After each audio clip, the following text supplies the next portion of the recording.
Moving forward, I mean, last night it was for the Cavs just the LeBron and Kyrie Irving show. Not much of a show, but for the two players who did show out, it was those two.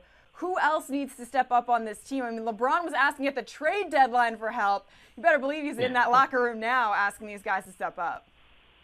Yeah, and I mean, Kevin Love had a decent night as well, but he missed a lot of shots. He had a lot of good open three-pointers. So the Cavaliers are going to need their big three to do what they do, and then they're also going to need just production just from it. And it feels like some of these other guys, some of those other shooters off the bench, like Kyle Korver, Channing Frye, he didn't play last night, but it just feels like one of these two guys got to kind of get it going and get hot there at times. And you got to think that given how last night went and how the bench players played last night, that maybe some of these other guys are going to get more looks. Kyle Korver played mostly when the game was already decided, and as I said, Channing Frye didn't play. But if one of those two guys can kind of get in there and get hot, we know that they're capable of hitting 6, 7, 8 three-pointers in a game. And if they can do that, then I think that the Cavaliers will look a lot better. And Darren Williams played.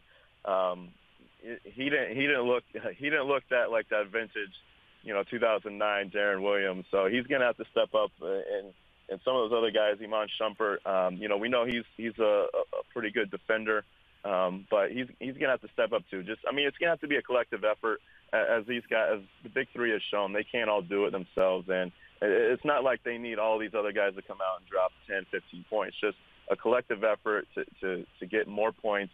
And I think that'll help them out tremendously.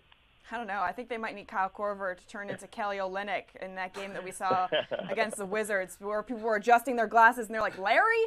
Larry, is that you? I mean, because that's why he was signed on this team, to make those shots from downtown, and he was 0 for. It was really embarrassing to see. He wasn't the only one, though. And then, Cody, like you're saying, with Tristan Thompson, he threw up a goose egg in the scoring column, just 4 rebounds. I mean, it's okay not to score because that's not his job. He is supposed to grab rebounds. He's supposed to control the glass.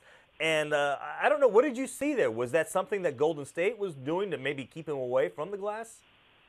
Yeah, and I thought that they really did a good job. And as we know, this Golden State Warriors team isn't necessarily as big as they may have been in the past. But, it felt like every time there was a Cavs miss, Tristan Thompson just, whether he was being boxed out or he was just out of position, he was just nowhere near the, to get that loose ball. And as we know, and as you mentioned, he's perfectly, they're perfectly fine having him score 2-4 points as long as he's getting 14, 15 rebounds with a lot of those on the offensive end.